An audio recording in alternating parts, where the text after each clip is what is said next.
आता अ ब गड या विषयावर आमचं मत आहे की त्याच्यावर चर्चा झाली पाहिजे. सगळ्या समाजाला विश्वासात घेतलं पाहिजे, अधिवेशनात चर्चा झाली पाहिजे, चर्चेतून मार्ग निघाला पाहिजे. पण होतंय असं, चर्चा अधिवेशनात कुठंच होताना दिसत नाही.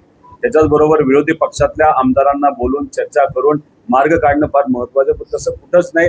आपलं नुसतंच चर्चा वेगळ्या पद्धतीने राजकीय दृष्टिकोनातून तिथं होते. म्हणजे समाजामध्ये अजून वेगळ्या लेवलला जाऊन तेढ निर्माचा कार्यक्रम हा भाजपकडनं केला जातोय. भाजपला एवढंच जमतं, फोडाफोडीचं राजकारण, कधी जुडण्याचं जोडण्याचं राजकारण, नाही तर माणुसकीचं राजकारण त्यांना समजत नाही असं आम्हाला वाटतं. खताचे रेट एवढे वाढले, खतावर कोणीच बोलत नाही. बघा, खताचे रेट 100% तिथं वाढलेले आहेत. लिंकिंगचा विषय आहे. तुम्ही युरिया स्वस्त असल्यामुळे तिथं घेता, पण त्याला लिंकिंग केलं जातं. त्याच्याच बरोबर तुम्ही जेव्हा आता प्लास्टिकचं कुठलाही वस्तू घ्यायला गेला, ड्रीप असू द्या नाही तर मल्चिंग पेपर, त्याच्या किमती तिथं वाढल्या. त्यामुळे शेतकऱ्यांच्या बाबतीत बोलायचं झालं तर सगळ्याच्याच किमती तिथं वाढल्या. शिक्षणाची फी वाढली, शिक्षणाला साहित्य लागतं त्याची किंमत वाढलेली आहे, पेट्रोलची किंमत वाढली, डिझेलची किंमत वाढली, ट्रॅक्टरची किंमत वाढली, सगळ्याच गोष्टीची किंमत वाढली. त्यामुळे किंमत वाढतच चाललेली आहे.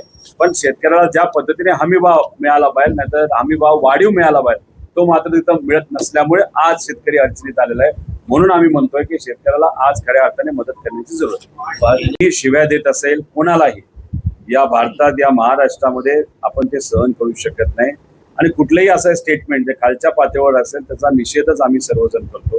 पत्रकार हे लोकशाही टिकवण्यासाठी फार महत्वाचा स्तंभ आहे. त्यामुळे पत्रकारांबद्दल जर अजून वेगळ्या पद्धतीचं धमकी देणं हे कुठेही महाराष्ट्रामध्ये त्या ठिकाणी एक्सेप्ट केलं जाणार नाही. आम्ही राजकारणामध्ये असताना नाही तर कुणी नीट बोलणं, तारतम्य पाळणं हे फार महत्वाचं असतं. त्यांच्याकडनं कुठेतरी रागात का होईना पण चुकीचं स्टेटमेंट गेलं त्याचा निषेध करतोच. पण त्यांनी दिलगिरी व्यक्त केली असेल तर अजून तो विषय किती वाढवायचा हाही खरं तर प्रश्न आहे. पूर्णतः दाबल्याचं दिसून येते, कारण सुरुवातीच्या काळामध्ये काही लोकांना ताब्यात घेतलं, मात्र त्यामध्ये कारवाई काय झाली हे अजूनही स्पष्ट झालेलं नाही. काय वाटतं? 2024ला पहिल्यांदा नीटचा पेपर फुटला. तिथे असणारा जो अधिकारी प्रमुख होता, पेपर फुटून सुद्धा त्याला बढती दिली. एका राज्याचा चीफ सेक्रेटरी म्हणून त्यांना तिथं पाठवण्यात आलं. आणि तसं बक्षीस दिल्यामुळेच कुठेतरी तिथं जी सिस्टम बसली होती चोरी करायची ती तशीच राहिली. 2026ला परत एकदा पेपर फुटला. लोकातून रोष निर्माण झाला. 26 लाख विद्यार्थी या परीक्षेसाठी बसतात. म्हणजे फक्त विद्यार्थी 26 लाख, पालक वेगळे, नातेवाईक वेगळे, मित्रपरिवार वेगळा. म्हणजे हा आकडा तसा बघितला तर भारतामध्ये 5 कोटीच्या पुढे गेला. त्यामुळे सरकार घाबरलं आणि त्याच्यात कॉक्रोच जनता पार्टीने सुद्धा हा मुद्दा उचलला होता. आणि सरकार घाबरल्यानंतर कुठंतरी दिखावा करण्यासाठी सीबीआय ला आणण्यात आलं. इकडं छापा टाक, तिकडं छापा टाक, हे कर, त्याला उचल, त्याला उचल. आणि जसं लोक विसरले असं त्यांना वाटलं, मीडियातून हा प्रश्न निघाला, सीबीआय झोपलं, सरकारही झोपलं आणि कुठंच तिथं कारवाई होताना दिसत नाही. त्यामुळे जी कुठली कारवाई झाली ती फक्त दिखावा करण्यासाठी झाली. ज्या लोकांना ताब्यात घेतलं पुढच्या काही महिन्यांमध्ये त्यांना सोडलं जाईल. जे लोक आत आहेत त्यांचे अजून सुद्धा क्लासेस बाहेर चालू आहेत. हे खरं तर दुर्दैव असं आपल्याला म्हणावं लागेल. मंत्रिमंडळ विस्तार होतोय केंद्राचा असं ऐकण्यात येते, त्याच्यामध्ये धर्मेंद्र प्रधानांचा राजीनामा घेऊन त्यांना बाजूला काढण्यात यावं असं वाटतंय का? त्यांना बाजूला 100% काढावंच लागेल. आमच्या सगळ्यांची मागणी आहे, लोकांची मागणी, विद्यार्थ्यांची मागणी, त्यांना बाजूला काढलंच गेलं पाहिजे. पण याच्यात मला असं वाटतं महाराष्ट्राच्या अनुषंगाने महाराष्ट्रामध्ये एक फार मोठा नेता जो भाजपमध्ये आहे त्यांना केंद्रात एक फार मोठं कदाचित फायनान्स मिनिस्ट्री पद हे दिलं जाऊ शकतं.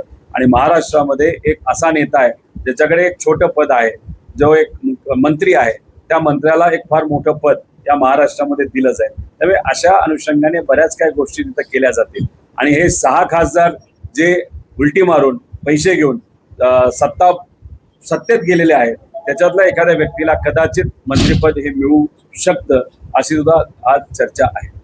टायगरमध्ये 6 खासदार त्यांच्याकडे गेले, त्यानंतर 14 आमदारांनी भेट घेतलेली.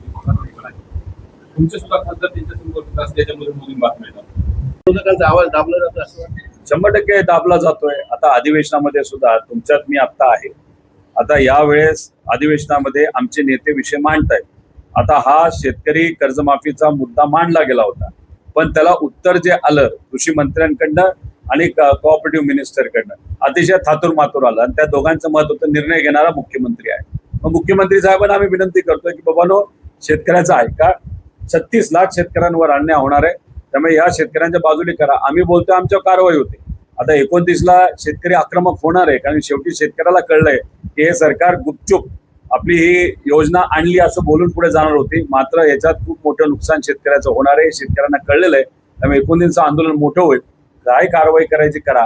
त्या दिवशी निर्णय नाही घेतला तर आमचं आंदोलन कदाचित पुढे जाऊन जेल भरो आंदोलन सुद्धा होऊ शकतं. कर्जमाफीवरून तुम्ही सरकारला धारेवर धरताय.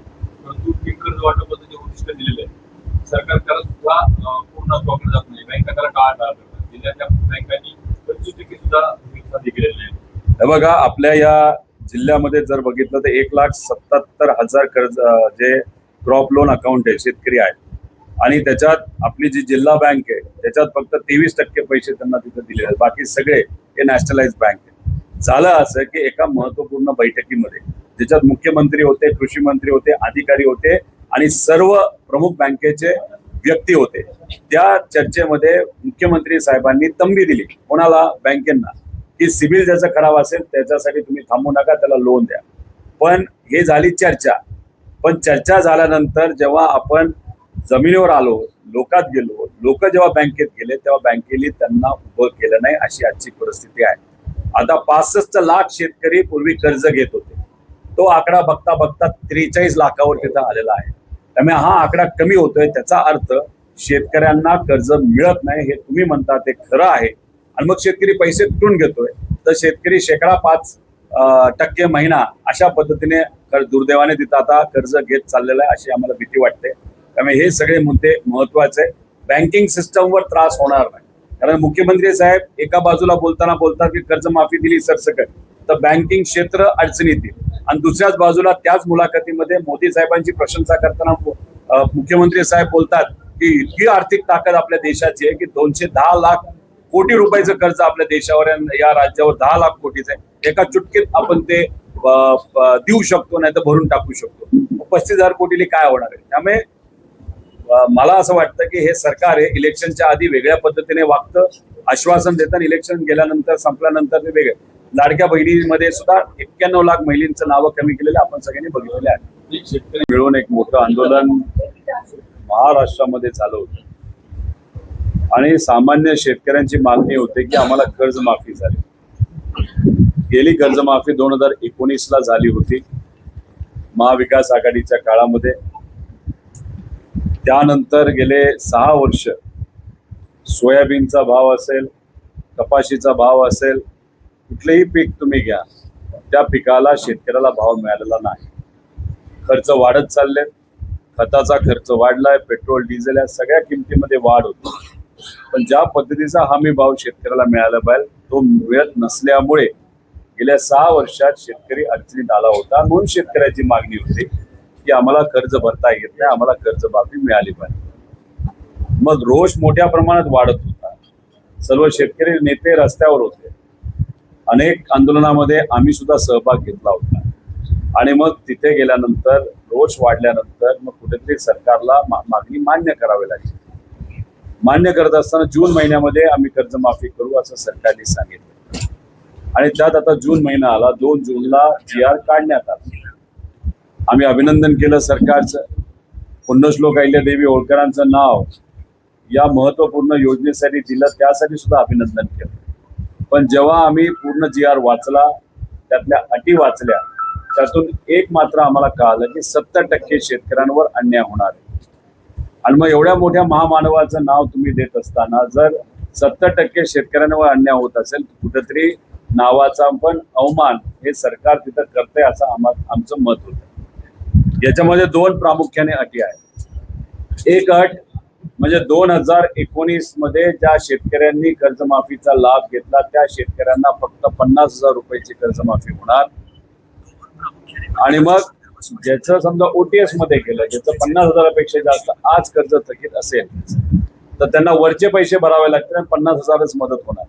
तर आज 2 लाख जर थकीत असेल व्याज धरून तर त्याला 1.5 लाख भरायचे, मग 50,000ची कर्जमाफी मिळणार. त्यामुळे ही अट 2019ची काढावी, 50,000ची मर्यादा काढावी, सरसकट 2 लाखाची मदत जसं महाविकास आघाडीच्या काळामध्ये दिली गेली होती ती दिली जावी अशी आमच्या सगळ्यांची आणि शेतकरी संघटनेची पण आणि शेतकरी नेत्यांची पण हीच मागणी आहे. याला जोडून दुसरी मागणी जी आहे, जे रेग्युलर असणारे शेतकरी आहेत, सहसा ते 14 ते 15 लाखाच्या आसपास शेतकरी आहेत. तर त्या शेतकऱ्यांना 50,000ची कर्जमाफी नाही तर प्रोत्साहनपर जी मदत तुम्ही देत आहात ती वाढून 1 लाखापर्यंत करावी आणि त्यांच्या मध्ये सुद्धा एक अट टाकण्यात आलेली आहे.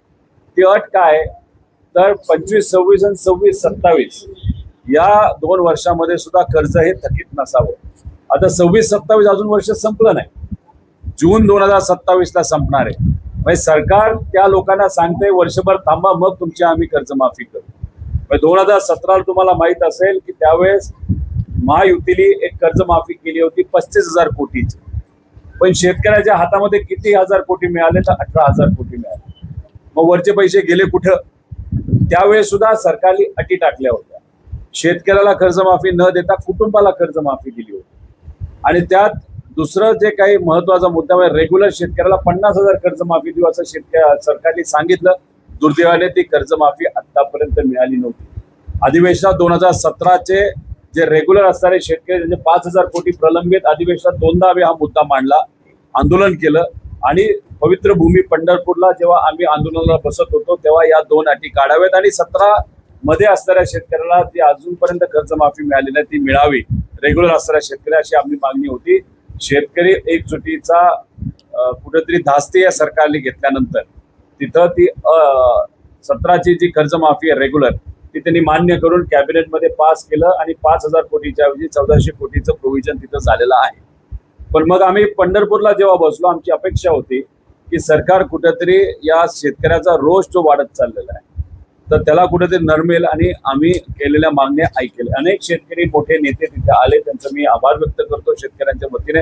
आणि तिथे आल्यानंतर मग सरकारकडनं महाजन साहेब जे आले होते त्यांनी त्या पवित्र भूमीमध्ये शब्द दिला, तो सुद्धा मीडिया समोर दिला. मीडिया समोर मुख्यमंत्री साहेबांशी त्यांचं बोलणं झालं आणि त्याच्यात ते बोलत असताना सांगितलं की 22 तारखेच्या आधी तिथं आम्ही तुमच्याबरोबर बैठक करू. आम्ही म्हणलं आमच्याबरोबर बैठक फक्त करू नका कारण हे राजकीय भूमिका आमची नाहीये. याच्यात आमच्या पक्षातले नेते घ्या, शशिकांत शिंदे साहेब, उद्धव ठाकरे साहेबांच्या पक्षातले नेते घ्या, काँग्रेसचे नेते घ्या आणि त्याच्याचबरोबर राजू शेट्टी साहेबांना घ्या, त्याचबरोबर अजित नवले साहेबांना तुम्ही घ्या, जे बुलढाण्यामध्ये आपले तुपकर भाऊ जे आंदोलनात त्यावेळेस बसले होते त्यांना तुम्ही घ्या, बच्चू कडूंना घ्या आणि इतरही सर्व जे शेतकरी नेते त्यांना घ्या. आम्हाला यात राजकारण करायचं फक्त मार्ग निघला पाहिजे. हो बोललं गेलं पण दुर्दैव असं 22 पर्यंत कुठे निर्णय झाला नाही, चर्चा सुद्धा झाली नाही. अजूनपर्यंत त्यांच्याकडनं संदेश आलेला नाही. याच्यात राजकारण होऊ नये अशी आमची भूमिका होती. सरकारने त्या पवित्र भूमीमध्ये शब्द दिला, आम्ही विश्वास ठेवून आमचं आंदोलन मागे घेतलं. पण 22 पर्यंत जर त्यांनी बोलावलंच नसेल, चर्चाच झाली नसेल आणि तसं हे जर पुढे जाणार असेल तर हे आम्हाला पटणारं नाही. म्हणून आम्ही निर्णय घेतलेला, सर्वांनी निर्णय घेतलेला आहे.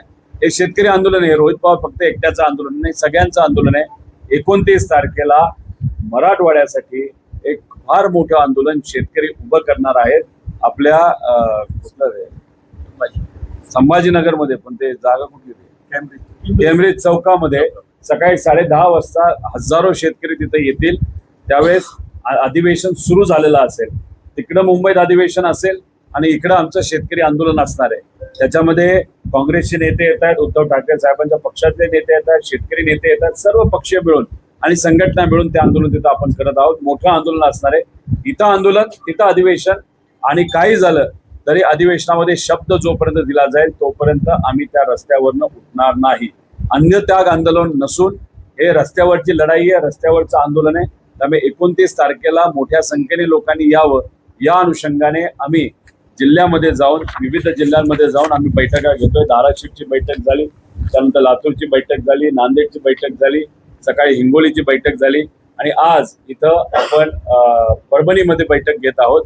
जालन्याचे लोक आत्ताच फोन करतात, तिथेही बैठक आपल्याला घ्यायची आणि त्यानंतर छत्रपती संभाजीनगरची बैठक आहे. छोटंसं उदाहरण आपल्याला सांगतो कशा पद्धतीने अटीतटी टाकल्या जातात. गेल्या वर्षी आपल्या या जिल्ह्यामध्ये अतिवृष्टीमध्ये शेतकऱ्याचं खूप मोठं नुकसान झालं होतं. आपल्यालाही माहिती असेल की लाखो हेक्टर म्हणजे 4.94 लाख हेक्टरचं नुकसान झालं होतं. अपेक्षा शेतकऱ्यांची होती की जे सरकारने जाहीर केलं होतं त्या अनुषंगाने विमा कंपनीकडनं आणि सरकारकडनं आपल्या या जिल्ह्यासाठी 1800 कोटी रुपये येतील असा अंदाज होता. एवढं मोठं नुकसान झालं होतं. पण आले किती तर आता तुम्ही बघा, खरीप 2023 मध्ये जेव्हा कर्जमाफीची याची कर्ज विम्याची योजना होती, पीक विम्याची, आणि त्यावेळेस 4 ट्रिगर होते. तेव्हा आपल्या जिल्ह्याला 2023ला 420 कोटी मिळाले, खरीप 2024ला 501 कोटी रुपये मिळाले.